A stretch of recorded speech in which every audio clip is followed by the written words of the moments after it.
सड़क से एक पागल कुत्ता काफी तेजी के साथ मेरी तरफ आने लगा। यह देखकर मैं और कुछ लोग काफी ज्यादा डर गए और इसी के चलते मैं नीचे गिर गई।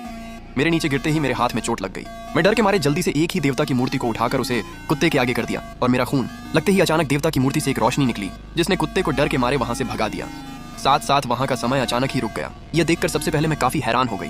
फिर मैंने देखा कि यह तो वही मूर्ति का देवता है।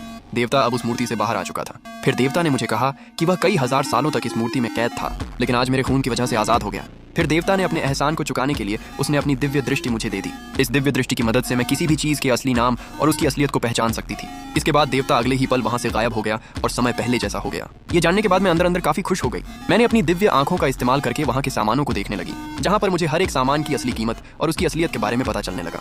तभी वहां पर वह दुकानदार आ गया जिसने मुझसे कहा कि अगर मैं कुछ लेना चाहती हूं तो ले सकती हूं, वह मुझे काफी अच्छा खासा डिस्काउंट भी देगा।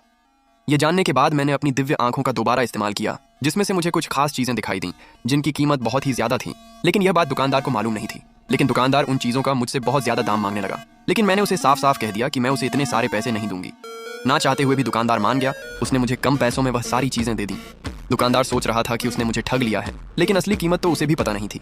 इसके बाद मैं उन सारे सामानों को लेकर एक पुराने दुकान में चली गई। वह दुकानदार पुरानी चीजों को खरीदता था।